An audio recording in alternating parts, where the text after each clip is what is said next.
Bonjour, mon nom est Martin Gagnon et je suis responsable de l'implantation des contenus en orientation scolaire et professionnelle à la Commission scolaire de Montréal. Cette vidéo s'adresse particulièrement aux enseignants du troisième cycle du primaire parce que cette année, vous avez à faire vivre à vos élèves au moins un contenu en cinquième année et au moins un contenu en sixième année. Voici le blog des COSP de la Commission scolaire de Montréal.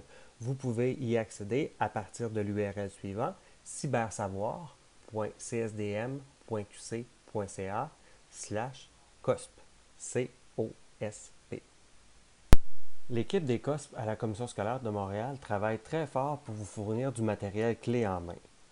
Aujourd'hui, je vais vous présenter les pistes d'apprentissage pour le contenu 1. Le matériel clé en main se retrouve ici sur le blog, dans la section Pistes d'apprentissage et SA. Vous cliquez ici et vous allez avoir le matériel clé en main. Pour l'instant, nous avons du matériel, des pistes d'apprentissage pour le contenu 1 et une situation d'apprentissage pour le contenu 5 qui a été développée par la commission scolaire de Laval.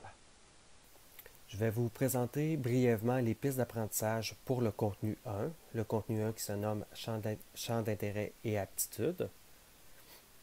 Il est important de garder des traces des apprentissages des élèves. Vous pouvez les garder en utilisant un portfolio numérique, un portfolio papier, un cartable, un duotang. C'est selon votre choix. Alors, pour le contenu champ d'intérêt et aptitude, le RA, le résultat attendu, est produire une description de soi en termes de champ d'intérêt et aptitude. C'est peut-être des choses que vous faites déjà, parce que c'est de la connaissance de soi.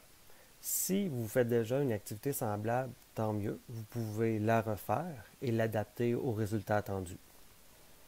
En début d'activité, on vous mentionne qu'il est important de s'assurer que les élèves comprennent bien ce qu'est un intérêt et une aptitude. On vous donne deux courtes définitions avec des exemples. Il est important aussi de préciser l'intention de l'activité aux élèves en début d'activité. Et on leur demande pourquoi est-ce si important de connaître ses intérêts et ses aptitudes et on vous donne des exemples de réponses. Pour consolider les concepts d'intérêt et d'aptitude, on vous propose d'utiliser un album ou un mini-roman, ou les deux. L'album Les 5 affreux, vous avez le matériel en annexe si vous décidez de l'utiliser, et le mini-roman Le creux des maths. Vous avez également une fiche d'activité en annexe. On va ajouter un troisième album très bientôt. Alors, cette activité, les pistes d'apprentissage seront mises à jour.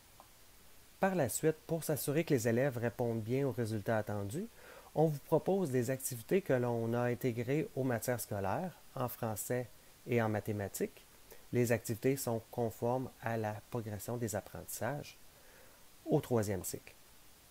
Notre première activité en français, pour la compétence communiquer oralement, on a une courte situation problème en mathématiques. On a aussi en français une activité pour travailler la compétence écrire des textes variés et une dernière en français pour la compétence communiquer oralement. Et en annexe, vous avez le matériel clé en main. Si vous travaillez avec les 5 affreux, une planification de lecture interactive. Si vous travaillez avec le creux des maths, une activité qui vous est proposée. Une fiche pour que l'élève puisse consigner ses intérêts et ses aptitudes, des exemples d'intérêts, des exemples d'aptitudes, parce que c'est pas toujours facile pour les élèves de comprendre c'est quoi une aptitude et surtout de nommer ses aptitudes. Du matériel à découper pour afficher en classe. Nos aptitudes sont comme des outils et des cœurs, des étoiles pour afficher nos intérêts. Et un questionnaire à l'entourage, ça c'est si vous décidez d'utiliser la dernière activité. Cette année, il sera important de vous concerter en équipe cycle pour déterminer les contenus qui seront vécus. Je vous rappelle que vous avez l'obligation de faire vivre au moins un contenu en cinquième et au moins un contenu en sixième. Dans votre planification, il est important aussi de penser à l'an prochain. Si vos élèves de 5e ont vécu le contenu 1, l'an prochain, en 6e, il sera important de prévoir de leur faire vivre un autre contenu. En termes d'heures, le ministère recommande environ 3 heures par contenu. Si vous avez des questions, ne vous gênez pas pour m'écrire au gagnonmar@csdm.qc.ca. Merci.